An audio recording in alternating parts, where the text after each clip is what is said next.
Alright, rise and shine, everyone. Rise and shine. Iizuka said more words. He said more words. I'm sick of this. Alright, so we've got a brand new Takashi Iizuka interview, and he's talking about, of course, the upcoming Sonic game, which is Sonic Frontiers, obviously not Origins, because that one's radio silence. But Iizuka is hellbent on giving us little tiny breadcrumbs of information. This time, he said that Sonic Frontiers is expanding the Sonic universe and some other big words that he always saying. But if you haven't subscribed to the channel already, please make sure to subscribe. We are trying to hit 100,000 subscribers and hopefully 70,000 subscribers before Sonic Frontiers comes out. But yes, GamesRadar have just posted this article. They tweet about it. It says, Sega says it is expanding the Sonic universe in Sonic Frontiers. With Sonic Frontiers, Sega is focused on bringing Sonic to the next level. Big in 2022, Sonic Frontiers will leverage PS5 and Xbox Series X for a high fidelity, high speed, and high energy experience. It's difficult to know what to make of Sonic Frontiers. Sega is promising an expanded adventure, a leap forward for a franchise that's long. Okay, get to the fucking point. There is reason to believe that Sonic Frontiers will succeed where Sonic the Hedgehog, Shut the fuck up! God damn, with the Unleashed. Get to the fucking point. We're excited to bring the game onto next-gen consoles, as both the visual and technical gameplay elements will be elevated on the newest platforms. So 4K and a few graphical effects that'll be disabled on the Switch, I'm assuming. Unless they really are doing the cloud version of Switch, I don't know. As games are beginning to be released natively onto next gen, it's exciting to be a part of the wave that will really deliver on the full potential of these consoles. High fidelity, high speed, and high energy games, says Sonic Team's creative officer Takashi Iizuka. Sonic Frontiers is set across the Star 4 Islands, an open-ended playground for high velocity action. Sonic Team is essentially working from scratch here, reworking all of Sonic's core movements and actions to better fit the expanded playable space. I mean, they better be, because they've not been fitting the playable space for years when it comes to control. From Iizuka's perspective, there were lessons learned from 2017's Sonic Forces, but the ambition behind Sonic Frontiers has pushed the team to reconsider everything. Ambition, I guess. There's a key info image here, and it doesn't put Switch on the list of platforms. I'm not saying they've cancelled the Switch port, but maybe if the Switch version is a cloud version, they're trying to distance themselves too much from,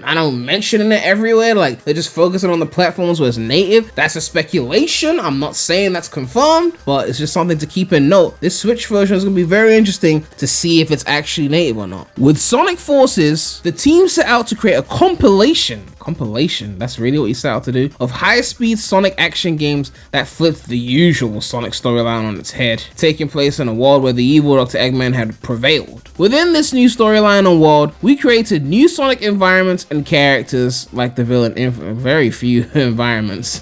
Most of them were old, but okay. With Sonic Frontiers, we are challenging ourselves to deliver an all-new style of Sonic action adventure. We are once again expanding the Sonic universe, bringing in new environments and additional features to create a totally new type of open zone experience. One of the biggest questions hanging over Sonic Frontiers is where the fuck is the gameplay, but I guess in Iizuka's mind, the biggest question is whether it will be set throughout a fully open world or whether the various biomes of Star 4 Islands will be self-contained. Sega has been careful with its language so far, doesn't want to reveal too much, don't want us to know anything about the game, that would be detrimental, referring to the 2022 release as being set in the franchise's first ever open zone inspired experience, or explaining that will offer open zone freedom. When I ask Iizuka for clarity, he's only willing to confirm that further details will be coming soon. We don't have too much to share regarding the environment just yet, but stay tuned for more details this year. This information will be key for Sonic Frontiers. The landscapes we've glimpsed so far are beautiful, dense forests, sparkling waterfalls, and sizzling desert expanses, and I hope we'll be able to race through these areas and others without breaking a sweat or hitting a loading screen. Is that a lame 06 joke with the loading screen thing? Because everyone knows that PS5 games are light on loading anyway, so I don't know what they were trying to do with this, but okay, fine. I'm particularly keen to see whether the power of the new gen tech can finally provide Sonic with a playground large enough to properly bring his relentless pursuit of speed to life. I'm gonna skip some of the stuff that isn't,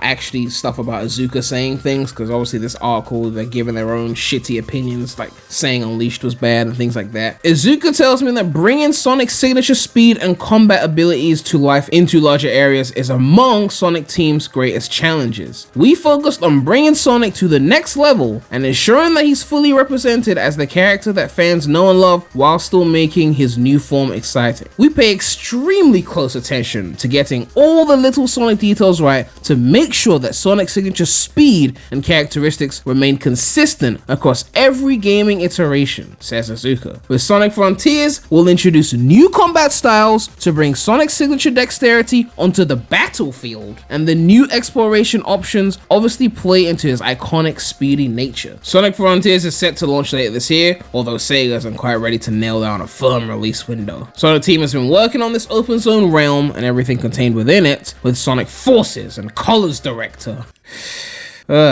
alongside producer Sachiko Kawamura, who served as art director of Sonic Forces and Sonic Generations. We're in very interesting hands, eh? Ian Flynn, the writer responsible for a decade-long run of Archie Comics' Sonic the Hedgehog series, has penned an original storyline which will see Sonic in a race against time to defeat his evil nemesis Dr. Eggman. Sonic Frontiers is undoubtedly an exciting proposition as much as the video game icon has struggled in the 3D era. The potential has always been there for something great, a fast and agile adventure game that combines lush landscapes, stomach-turning speed, and high-velocity action. You won't have too long to wait now to see whether Sonic Team can deliver exactly that with Sonic Frontiers.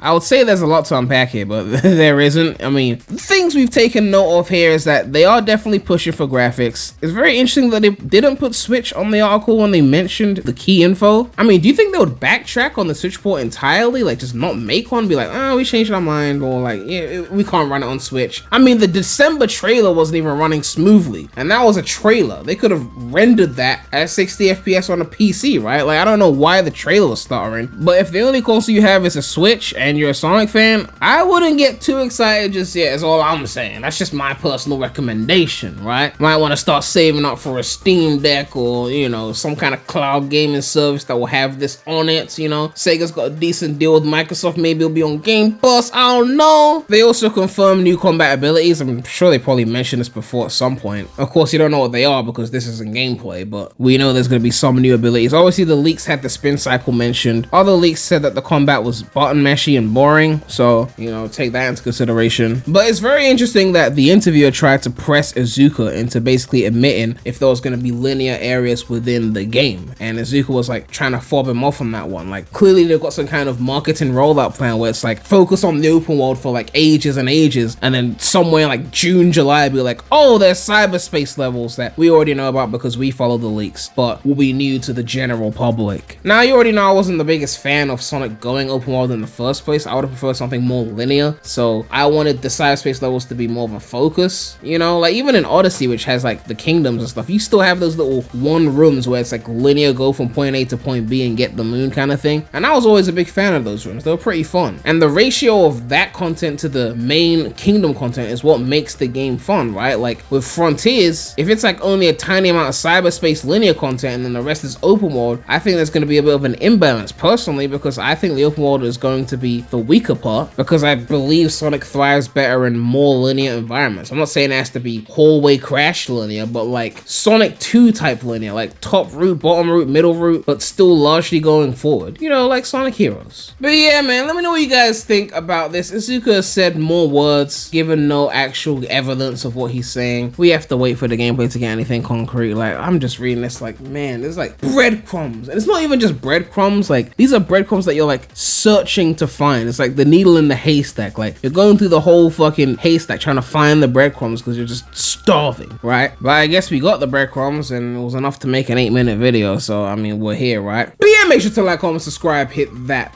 bell. Make sure to check out the non-Sonic channel. The link will be in the description.